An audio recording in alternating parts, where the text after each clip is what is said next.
Dhurimi i idhujve dhe i vendeve të shenjta.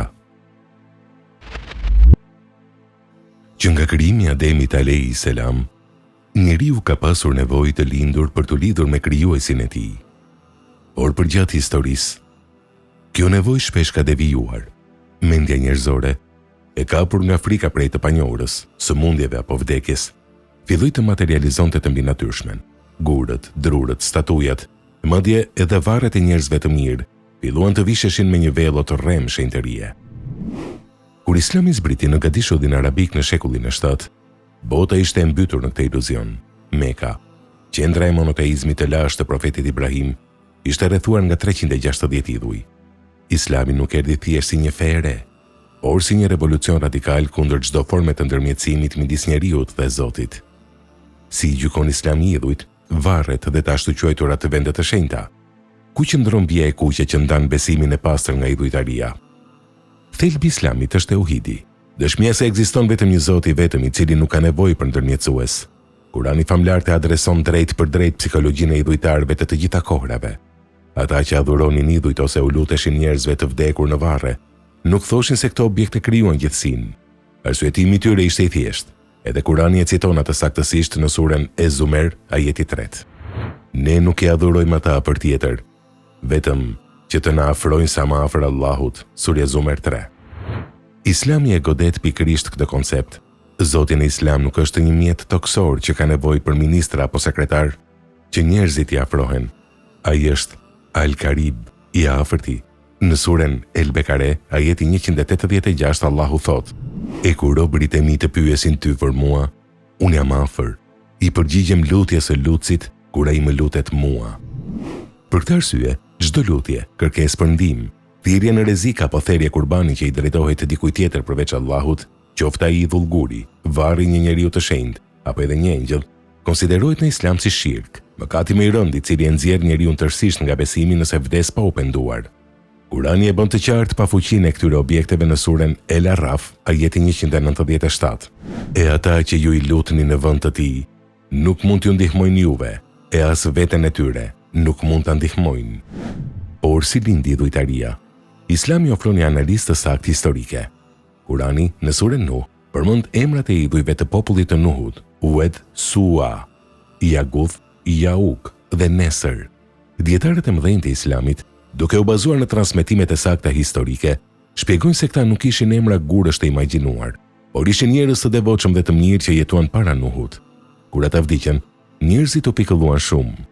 Shejtani u pëshpëriti atyre, ndërtoni statuja në vendet ku ata uleshin, që t'i kujtoni dhe të motivoheni për adhurim. Ata e bën këtë, por nuk e adhuruan ato. Megjithatë, kur kjo gjenerat vdiqi dhe dia u harrua, brezat e rinj menduan se baballarët e tyre u luteshin atyre statujave për shi dhe ndihmë, dhe kështu nisi adhurimi i idhujve mbi tokë. Pikërisht për të bllokuar këtë rrugë devijimi, profeti Muhammed, paqja dhe mëshira e Allahut qofshin mbi të, vendosi rregulla ekstremishtë rrepta rreth varreve. Në ditët e tij të fundit të jetës, në shtratin e vdekjes, ai dha një paralajmërim drejtërues të regjistruar në 2 koleksionet më autentike, te Buhariu dhe Muslimi. Në një hadith të saktë e Sahihu i Muslimit, profeti alayhis salam ka thënë: Mos u ulni mbi varre dhe mos u falni drejt tyre. Islami e lejon dhe inkurajon vizitën e varreve vetëm për një qëllim, që njeriu të kujtojë vdekjen dhe të lutet për të vdekurit, por kur që të lutet atyre apo të kërkojë ndihmë prej tyre. Një tjetër fenomen që Islami e lufton me rreptësi është shpikja e vendeve të shenjta të paautorizuara nga shpallja hyjnore. Në shumë kultura, por edhe mes disa muslimanëve të keq informuar, ekziston zakoni i shkuarjes nëpër tyrbe, male të caktuara, pemë apo burime ujë, duke besuar se ato vende mbartin një energji të veçantë apo bereqet që mund të shërojë sëmundjet ose të sjellë fat. Sipas teologjisë islame, asnjë vend mbi tokë nuk ka shenjtëri në vetvete, përveç atyre që ka përcaktuar specifikisht Allahu i lartësuar përmes shpalljes. Siç e pam edhe në udhëzimet profetike, ekzistojnë vetëm 3 xhami në të gjithë planetin, drejt të cilave lejohet të ndërmerret udhëtimi i posaçëm fetar: Mesxhidul Haram në Mekë, Xhamia e Profetit në Medinë dhe Mesxhidul Aqsa në Jeruzalem. Çdo vend tjetër që njerëzit e shpikin si të shenjtë, ku shkojnë për të bërë rituale, për të lidhur recka në përpem apo për të hedhur monedha, konsiderohet një risi e rrezikshme fetare, bidat, që çon direkt në idhujtari. Islami erdhi për ta çliruar mendjen e njeriut nga supersticionet e tilla, duke ia bërë të qartë se dobia dhe dëmi janë vetëm në dorën e Allahut. Dallimi midis idhujtarisë dhe monoteizmit islam është i prerë. Idhujtaria e skllavëron njeriu. Ajo e bën krijesën më inteligjente të planetit të përkulet përpara një guri që nuk flet, përpara një varri ku prehet një trup që po kalbet, apo përpara një vendi gjeografik pa asnjë fuqi. Islami nga ana tjetër e çliron njeriu. Ai thotë: "Ti je krijesa më fisnike e Zotit. Mos u përkul para askujt dhe asgjëje në këtë gjithësi."